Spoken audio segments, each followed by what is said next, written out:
dos Apóstolos, capítulo de número 12, do versículo 20 ao versículo de número 25, onde continuaremos a exposição a esse texto do livro de Atos dos Apóstolos, e hoje falaremos sobre a morte de Herodes. Bem, a palavra do Senhor diz assim: Herodes estava furioso com os habitantes de Tiro e Sidom, mas esses foram à sua presença de comum acordo, depois de conquistarem o apoio de Blastus, o camareiro do rei. Eles pediam paz, porque a sua terra dependia do país do rei para abastecer-se. Nos dias seguinados, Herodes, vestido de trajes reais, assentou-se no trono e passou a dirigir-lhe a palavra. E o povo exclamava, e a voz é a voz de um Deus, e não de um homem. No mesmo instante, o anjo do Senhor o feriu, porque não deu glória a Deus. E comido por vermes, morreu. Contudo, a palavra de Deus crescia e se multiplicava. E havia concluído sua missão, Barnabé e Saulo voltaram para Jerusalém, levando consigo João, também chamado Marcos. Amém. Poderoso Deus, eterno Pai, aqui estamos, Senhor, diante da Tua palavra e diante da Tua presença, te pedindo, Senhor, continua, Senhor, a falar aos nossos corações. Continua, Senhor, a fazer a Tua vontade, o Teu querer em nós. Eu diminuo para que Tu cresças, que eu suba para que Tu apareça. O que nos importa é ter o Teu nome reconhecido, é ter o Teu nome exaltado, é ter o Teu nome proclamado neste lugar. Por isso, Pai, nós te pedimos, fala aos nossos corações, porque aqui estamos para ouvir a Tua poderosa voz. Amém. Queridos irmãos, domingo passado vimos a respeito de Pedro liberto da prisão pelo anjo, onde Pedro estava aprisionado. Cerca de 16 soldados estavam preocupados em guardar Pedro, estavam ali com ele, preocupados em guardá-lo por causa de Herodes mandou que aqueles homens ficassem. Existiam duas guardas, mas aqueles homens que estavam com Pedro ali também aprisionado por correntes. Mas o anjo vai até ele, o toca, o acorda, manda ele vestir a sua roupa, manda ele vestir, pegar a sua capa e seguir a ele. E ele, seguindo, foi até ao lado de fora, achando que estava dormindo, mas o anjo do Senhor também, depois se afasta dele, ele vai para o local onde a igreja estava reunida em oração. Vimos domingo passado a necessidade da igreja se unir em oração. Vimos domingo passado sobre a necessidade de buscar ao Senhor. O Senhor não mudou, Ele ainda realiza as obras, Ele ainda cumpre a sua vontade, o seu querer em suas vidas. Vimos também que Herodes e aqueles homens procuravam ele em todo momento ali e não acharam, e também Herodes manda matar e também se afasta daquela região. Mas nesse momento estamos diante de um texto onde Herodes está diante de um povo, onde Herodes está furioso com os habitantes de Tiro e Sidom, onde Herodes, no intuito desse texto, ele está aqui revoltado, está aqui furioso com aquela cidade, mas aquela cidade, aquele povo, ajudaram e juntaram juntamente com Blasco, que é o camareiro do rei, para fazer a paz e trazer a paz para aquele lugar. Mas esse trecho nos mostra um contraste entre o orgulho humano e o poder de Deus. Nós vamos ver nesse texto um contraste entre o orgulho humano e o poder de Deus. Por isso o tema que eu trouxe para essa mensagem é: a glória é de Deus sempre. A glória é de Deus sempre. Nós vamos ver nesse texto que a glória sempre precisa ser do Senhor. A grande ideia desse texto é: Deus resiste ao orgulho humano, mas sua palavra permanece em triunfo. Deus resiste ao orgulho humano, mas sua palavra permanece em triunfo. Eu quero te chamar a acompanhar em sua Bíblia, onde veremos do versículo 20 ao versículo de número 22, a arrogância de Herodes. O ser humano, quando busca glória para si, se coloca no lugar de Deus. Isso é perigoso. O texto vai nos dizer que Herodes estava furioso com os habitantes de Tiro e Sidom. mas estavam fora. Mas esses foram à sua presença de comum acordo. Depois de conquistar o apoio de Blastus, o camareiro do rei, eles pediram paz, porque a sua terra dependia do país do rei para abastecer-se.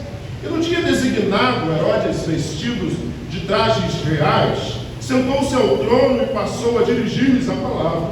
E o povo exclamava: é a voz de um Deus e não de um homem. Herodes começa a falar àquele povo. Herodes começa a dialogar com aquele povo. E o povo que ali estava começa a exaltá-lo. Aquele povo que ali estava começa a dizer: és uma voz de um Deus, não de um homem. Quem está falando é um Deus e não um homem. O ser humano, quando busca glória para si, se coloca no lugar de Deus, isso é perigoso. Vestiu-se de trajes reais, sentou-se no trono e lhe dirigiu um discurso.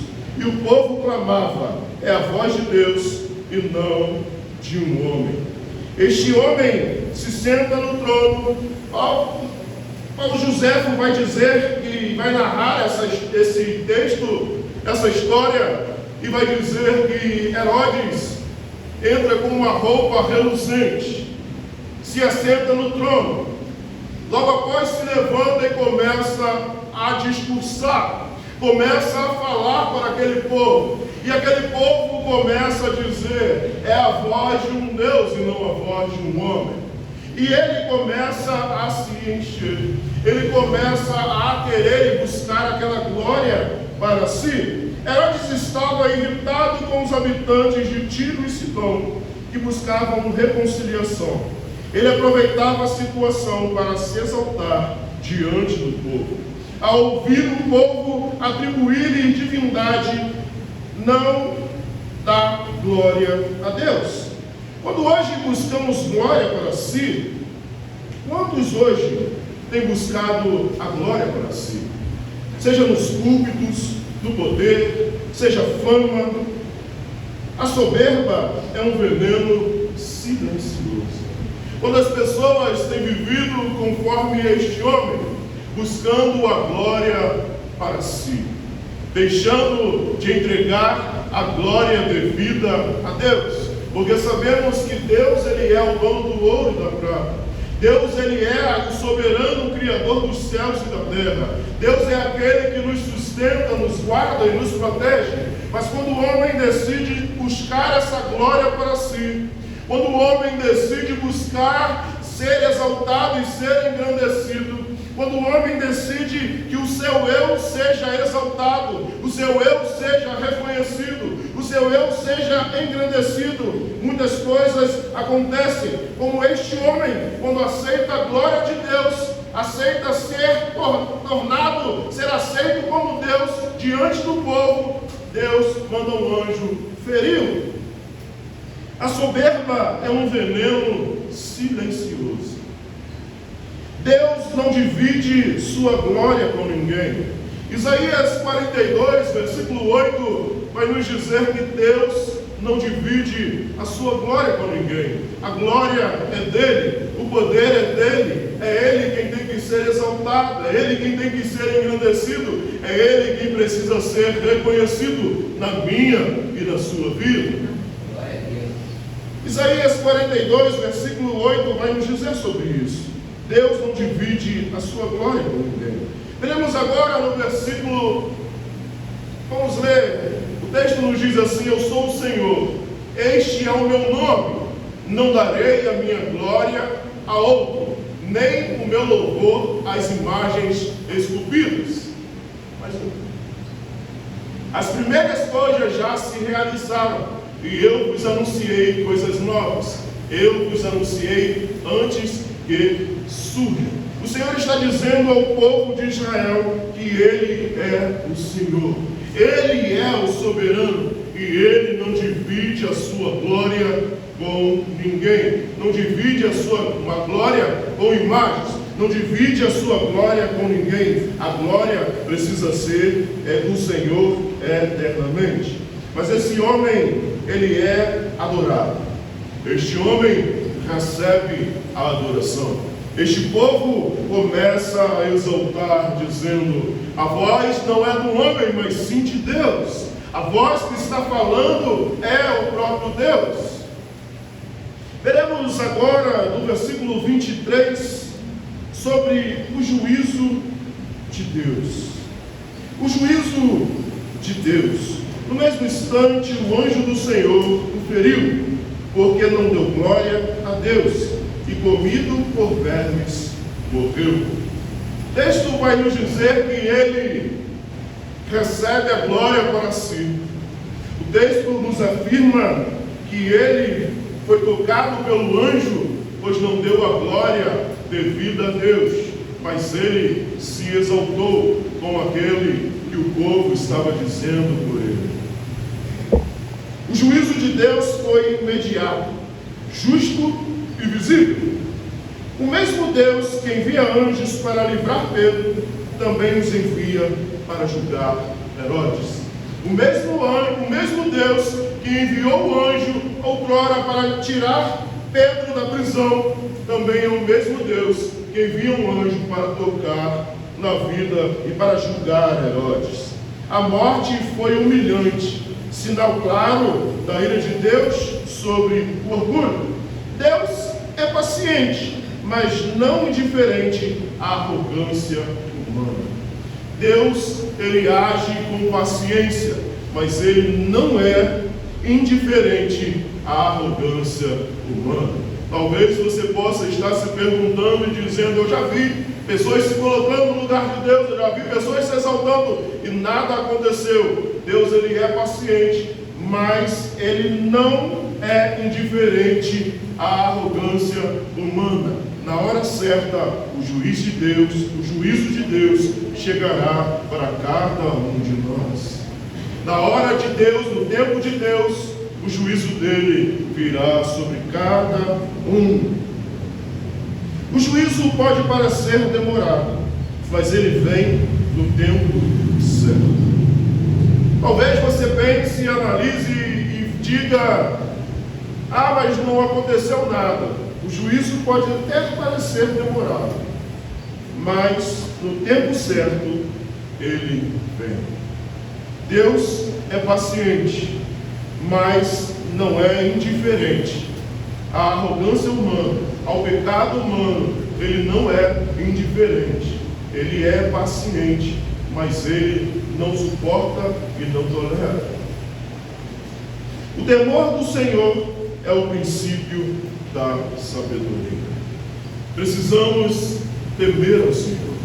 Precisamos ter uma vida em temor ao Senhor, pois a palavra de Deus vai nos dizer que o temor ao Senhor é o princípio da sabedoria. Precisamos viver esse princípio. Precisamos temer ao Senhor. Precisamos temer e tremer diante do Senhor. A palavra do Senhor vai nos dizer que você crê que existe somente um Deus? E ele responde: fazeis bem, porque até os demônios temem e tremem diante do Senhor. Precisamos temer e confiar nesse Deus que nos chamou. Veremos no versículo 24 ao 25 sobre o avanço do rei. Herodes matou primeiro Tiago, aprisiona a Pedro, porque o povo judeu se alegrava com isso, e ele queria agradar aos homens. Então ele começa a perseguir os cristãos em Cristo Jesus. E logo nessa hora, ele vai com arrogância diante do povo se mostrar, e o povo começa a exaltá-lo como Deus, e ele recebe essa adoração, mas ele é tocado pelo anjo, e ali ele é comido por vermes e morre. Mas nós veremos no texto que o avanço do reino, versículo 24 e 25, vai nos dizer: contudo, a palavra de Deus crescia e se multiplicava. E havia concluído sua missão Barnabé e Saulo, e voltaram para Jerusalém, levando consigo João, também chamado Marcos. A igreja do Senhor estava sendo perseguida. Aquele homem se acha como um Deus, e a mão do Senhor pesa sobre ele, e a igreja continua a crescer. Nada impede o avanço do reino de Deus, nem reis, nem ameaças, nem morte. Nada pode impedir o crescimento, o avanço do reino de Deus. Ninguém pode impedir o crescimento do Senhor, o crescimento do reino de Deus.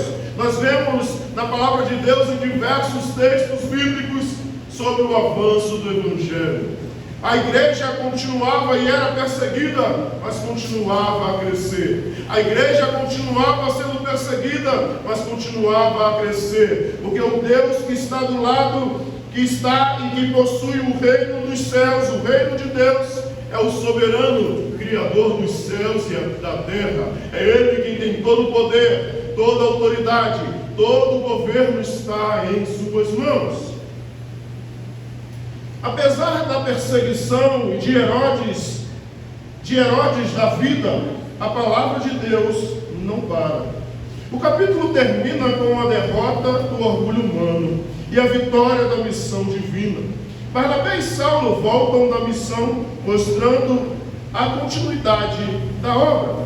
Vimos também que a igreja crescia na Antioquia. Então, Barnabé e Paulo, que estavam ali pregando o Evangelho, voltam para Jerusalém, finalizando assim o ensinamento de um ano com aquele povo. O que o texto nos diz é que, havendo concluído o 25 na sua missão, Barnabé e Saulo voltaram para Jerusalém, levando consigo João, também chamado Marcos. Barnabé e Saulo voltam na missão, mostrando a continuidade da obra. O mundo pode se opor, mas nada detém o avanço do Evangelho. O mundo pode se opor, mas nada deterá o avanço do Evangelho de Cristo Jesus. Não importe quem se levante, pois a palavra do Senhor vai nos dizer: as portas do inferno não prevalecerão contra a igreja do Senhor. O que muitas pessoas, ao ouvir esse texto, vão imaginar a igreja fechada e o inferno vindo contra as portas. Não, as portas do inferno não prevalecerão. As portas não é da igreja, as portas são do inferno. A igreja que está avançando contra o inferno, a igreja que está avançando para conquistar, a igreja que está avançando para levar a palavra do Evangelho a toda criatura.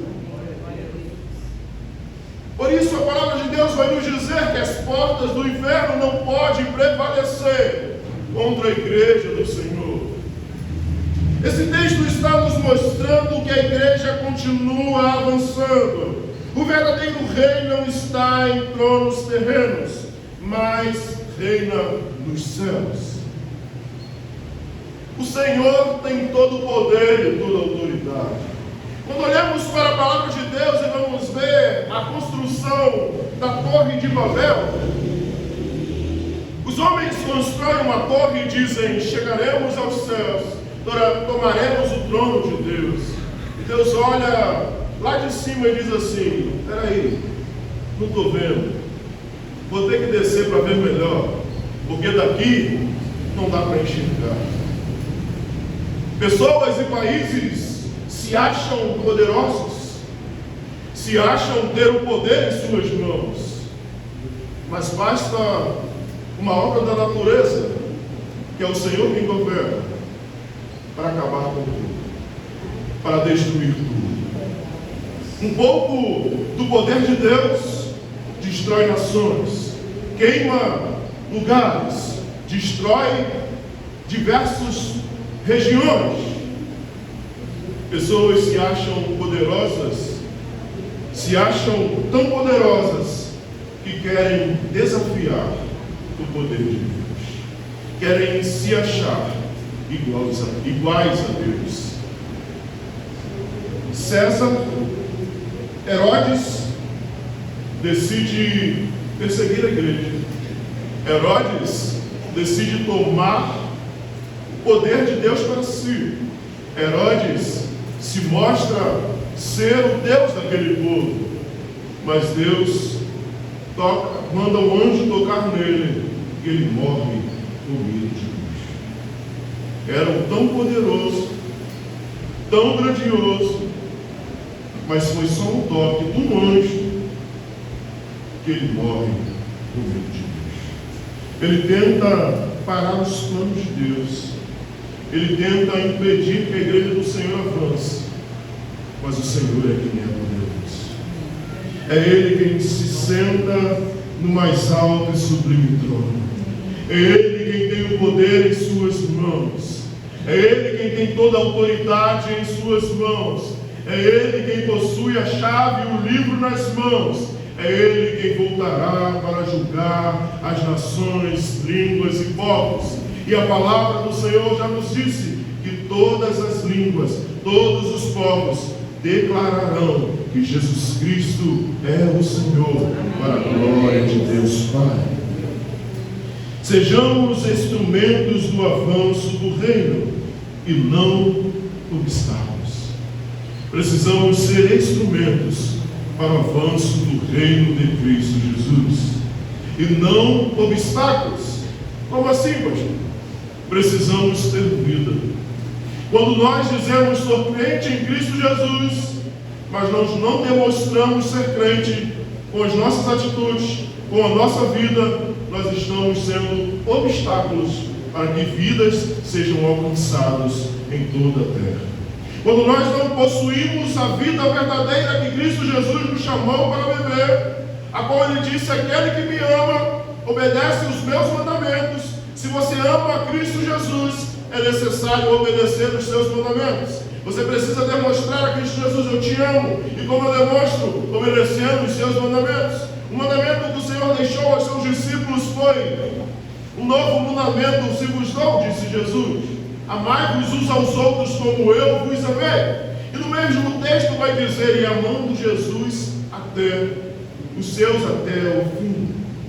Jesus amou Judas, que o traiu. Jesus amou Pedro, que o negou. Jesus amou os seus até o fim. Precisamos não ser empecilhos para o avanço do reino de Deus. Precisamos proclamar, precisamos declarar, precisamos viver o Evangelho de Cristo Jesus. Jesus vai dizer em seus discípulos que eles seriam conhecidos por esse amor, que a igreja de Cristo Jesus seria reconhecida e conhecida pelo amor. Quando olhamos para Atos dos Apóstolos, capítulo 1, nós vamos ver que a igreja do Senhor começa a avançar. As pessoas de fora começam a olhar para a igreja, porque elas estavam em comunhão de casa em casa, no partir do pão, atendendo às necessidades dos seus irmãos. Aqueles que tinham posse vendiam as suas posses e davam para aqueles que tinham necessidades. Aquela igreja vivia verdadeiramente o amor de Cristo Jesus. E as pessoas que estavam lá de fora olhavam para aquela igreja e diziam: eu preciso viver este amor. Será que as pessoas que estão dentro, fora de Santana, ou fora das cidades onde a igreja do Senhor se encontra hoje, têm esse desejo ao olhar para a igreja do Senhor? Tem o desejo de participar deste amor, de participar desta comunhão, de participar do partir do pão, de participar de viver juntos em harmonia em Cristo Jesus? Ou será que as pessoas têm olhado para dentro das igrejas e dito: estão perdendo o seu tempo? Jesus nos chama para viver este amor. Jesus nos chama para viver e para não ser impedimento, obstáculos no crescimento do reino de Deus. Precisamos tomar cuidado se as nossas vidas têm sido um obstáculo para o crescimento do Evangelho de Deus.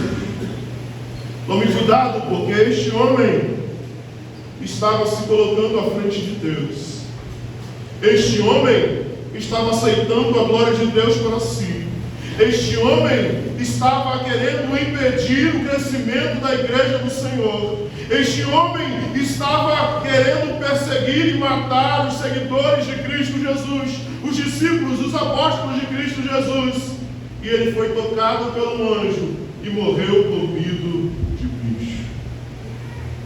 O julgamento do Senhor pode até estar demorando, mas um dia ele chegará para cada um e agir conforme quis da sua vida.